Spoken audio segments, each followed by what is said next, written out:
Не понимаю, вы слышите меня? Мы вас прекрасно слышим. Все, я вас тоже услышала, прямо на середине слова. Привет, друзья и гости международного канала Алга Петербург. Сегодня вас ждет увлекательная беседа с Диар Светланой из Курска. Во время нашего последнего стрима, который можно посмотреть по этой ссылке, я задал вопрос: кто из наших друзей поедет на песню года 2020? В чате откликнулась одна женщина. Позже мы связались с ней и провели увлекательную беседу, часть из которой я сегодня предлагаю вам посмотреть. Это очень открытый и замечательный человек, по специальности первый учитель, который отработал в школе 38 лет. Как оказалось, вся семья Светланы слушает песни Димаша. Это ее верный муж, который работает врачом, мама, папа, которому уже исполнилось 90 лет, и даже ее любимая дочь, которая сделала прекрасный подарок – поход Светланы и ребят из группы Декодек на песню года 2020. И это уже заслуживает того, чтобы досмотреть этот выпуск до конца. Алга, давайте знакомиться.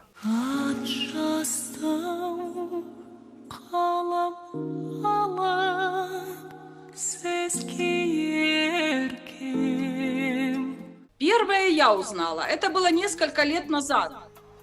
Я случайно услышала у кого-то запись из родителей. У кого-то на телефоне во время родительского собрания я услышала запись. Вы в школе работаете, правильно? Да. Я работала в школе. Сейчас я работаю в Центре детского творчества, учу будущих первоклассников. Здорово. Да. У меня детки с 4 до 6 лет. Им очень повезло.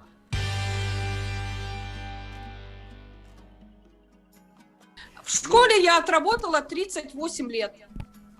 Прекрасно. А вы в младшей школе работали или у вас? Да, в начальной школе, да, я первый учитель.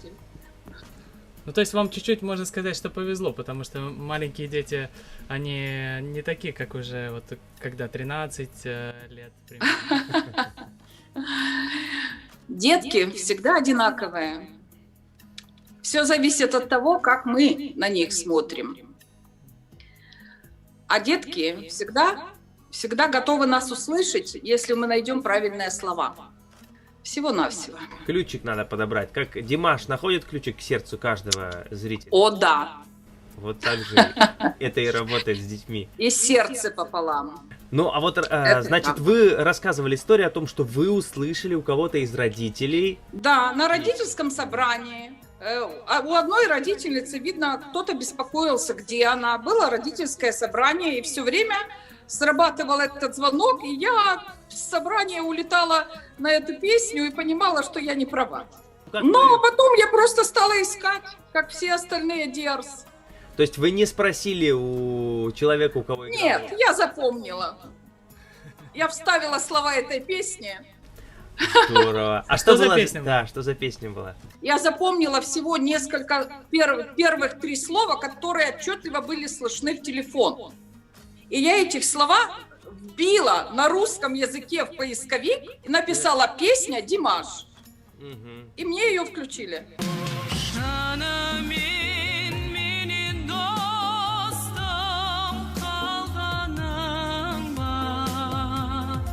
Слушайте, ну а вот потом, когда вы уже наткнулись на репертуар и английский, и русский, как вот развивалась ваша история знакомства? Вы знаете, все было довольно просто и банально. Я просто искала все, что могла найти. Я нашла его страничку в Инстаграме, но где могла, нашла все, стала читать, узнавать, стала интересоваться. Потом поняла, что я далеко не одна. И стала общаться с другими людьми и в интернете, и в жизни, которым Димаш очень нравится. Я получала удовольствие от того, что мне есть с кем об этом поговорить. Кстати, моя мама очень любит Димаша. Моей маме 84-й год, и она с удовольствием его слушает и плачет. Мы желаем вашей маме крепкого здоровья.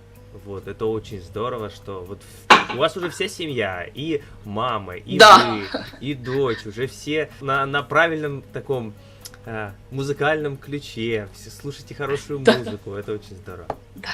Вы понимаете, я могу слушать Димаша до бесконечности, но мне этого было мало. Я хотела понять, как реагируют на него другие люди, и не только простые такие, как я. Мне хотелось знать, что о нем думают те, кто действительно серьезно занимается музыкой. Ну, как я в своей профессии. Я желаю общаться еще и с теми, кто понимает в моей профессии. И я стала смотреть реакции многих профессионалов на творчество Димаша. И вот однажды случилось так, что я поняла, что реакционеры, они многого не понимают. Вот на эмоциональном уровне они не берут, а вот так хорошо говорят о нотах, о высоте. Некоторые сидели и долго мне объясняли о сложности исполненного фрагмента, полчаса, а я, конечно, слушала, хотела дослушать до конца, но истинных реакций, наполненных эмоциями, я видела не так много, хотя есть. Мне очень нравится Фабли, но он реагирует по-своему очень по-своему. А потом ребята из Декодека, они настолько искренние. Они могут и хохотать, и смеяться, и плакать. И все это перед нами, перед теми, кто на них смотрит. То есть я поняла, что есть другой вид реакции. Ведь они тоже музыканты, и они тоже понимают, что он делает. Только они делятся не знанием нотной грамотности, а эмоцией. А это дорогого стоит.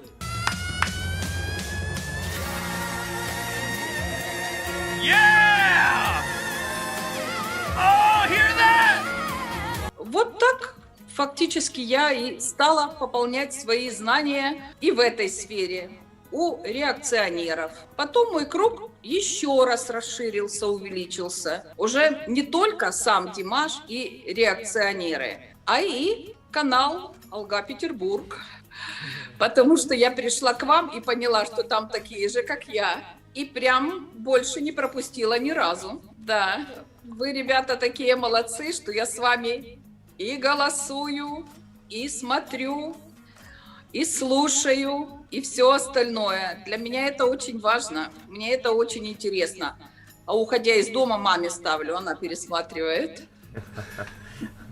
Слушайте, вот действительно, что ни говори, вот казалось бы, первый раз видим друг друга, а вот уже чувствуется контакт вот на уровне того, что вы смотрите наши передачи, мы все вместе смотрим реакции, как иностранных реакционеров, так и наших.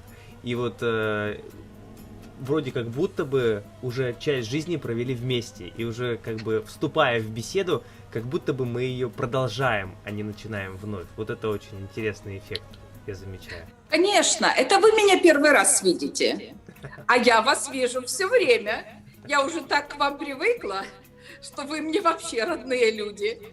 А вот скажите, вам удалось вот разобраться, вот что это за феномен такой? Вот как вы охарактеризуете то, что вот Димаш так сильно и глубоко влияет действительно на эмоциональный фон людей?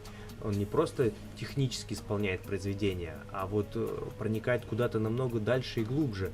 Вот. На одну волну настраивает всех. И даже, например, и иностранцев, там те, кто на разных языках говорят, они все на одной волне. Вот поделитесь своими какими-то, может быть, откровениями, которые пришли в вашу жизнь. Что вот, до чего вам удалось докопаться? Ну, я думала об этом.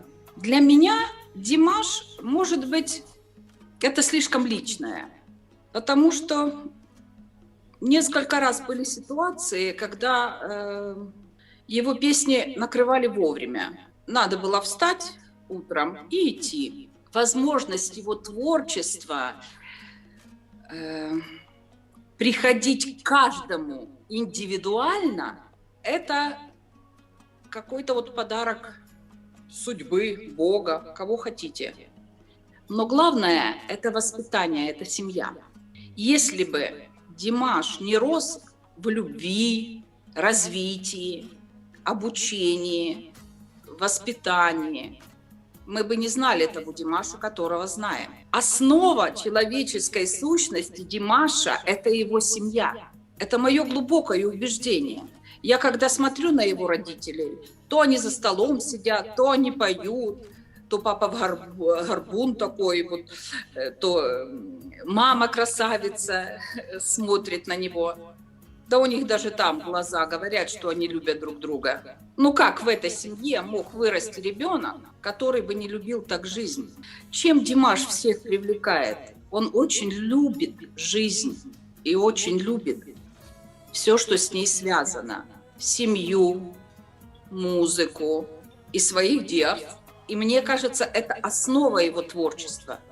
Мастерство, конечно, ему дали педагоги. Это все понятно. Мама, папа и все остальные. А вот научили любить – это родители. И дедушка с бабушкой, конечно. Но это мое мнение. У меня в классе дети занимаются робототехникой. Вот я рассаживаю, раздаю конструкторы и тихонечко включаю Димаша. Не очень громко. Я веду занятия, а Димаш тихонечко поет. А потом я замечаю, что все мои дети оставили конструктор в покое и просто прислушиваются к песне. Навострили ушки. Я им говорю: ребята, не забываем, у нас работа, у нас сегодня там машина такая-то, такая-то, мы должны ее сделать. Они ушки навострили, и все уже там. Я ругаю, а сама радуюсь. Но им этого не говорю. Я очень Так надеюсь, что- что этот фрагмент посмотрят все учителя нашей страны, не только. Ой, не дай бог. И возьмут, Ребята, меня накажут. и возьмут ваш прием на вооружение. Потому что это очень важно, чтобы дети действительно с юных лет слушали правильную музыку. Ее сейчас так мало. И вот то, что вам удается сделать, я считаю, что это уже большой подвиг. С Ну, вашей а стороны. еще мы же слышали то, что вот есть компании, настоящие там, где взрослые люди работают, и там начальники иногда включают Димаша, и повышается производительность труда. Вот. Да, даже так. Да, поэтому, может, вот у детишек, которые у вас занимаются, у них тоже будет эффективность выше. А вот сейчас у вас уже в коллекции есть какие-то конкретно ваши любимые песни, которые вот всегда у вас под рукой? Есть. Поделитесь, пожалуйста. Ой, ну, конечно, это песня, под которую у меня была жуткая ночь, посвященная Фредди Меркьюри. Это первое. Второе. Это, конечно, все, что связано, что написал Игорь Крутой с Димашем.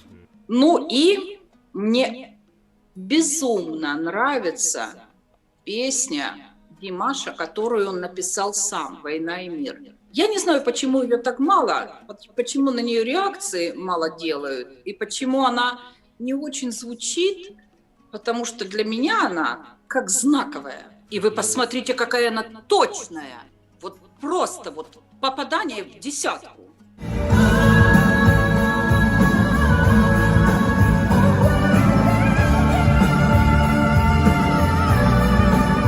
Попробуем давайте тогда переключиться на тему голосования MTV. Удалось ли вам поголосовать этой ночью? Ребят, голосую постоянно и точно знаю, как это делать. У меня есть компьютер, у меня есть iPhone, и еще у моего мужа есть планшет. У меня, кстати, муж врач, он тоже очень любит Димаша и всегда его слушает. Но я научилась переходить от одного к другому. Вот я вставила, ну я вставляю, зажимаю две клавиши, скопировала, а дальше двумя клавишами все это гоню. Когда я понимаю, что мне надо уйти, мне там пишут: смените текст, вы слишком там много послали эти. Я сажусь к телефону, пишу, зажимаю и вставляю. Потом они мне написали, я беру телефон мужа, делаю то же самое, а потом возвращаюсь к компьютеру. То есть вот по кругу, безостановочно. Это мы шутили, что серьезные конкуренты у нас корейцы, которые сразу на 3 устройствах могут голосовать, а оказывается, нам не так-то уж и далеко до корейцев. Запросто. Это как в интернете ролики ходят, профессионал 60 уровня. Вот примерно об этом, что все подвластно, все возможно.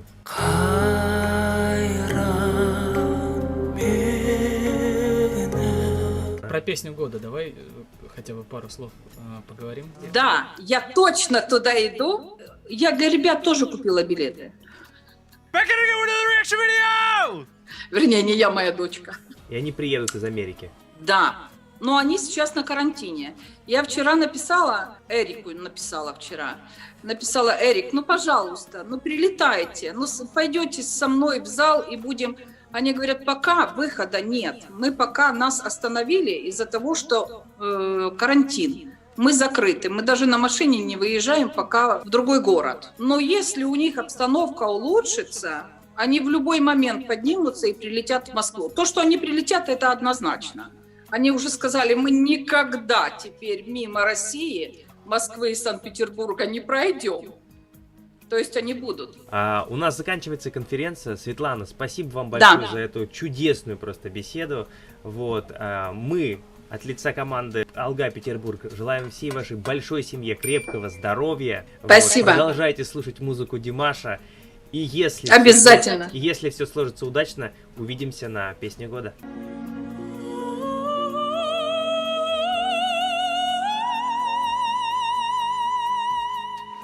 А я хочу вас поблагодарить. Ребята, вы не представляете, какое хорошее вы дело делаете. Кроме того, что вы любите Димаша, вы еще объединяете людей.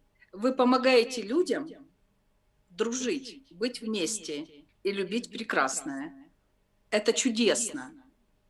Если бы я не нашла ваш канал, я бы очень много потеряла. Поэтому я вас очень благодарю.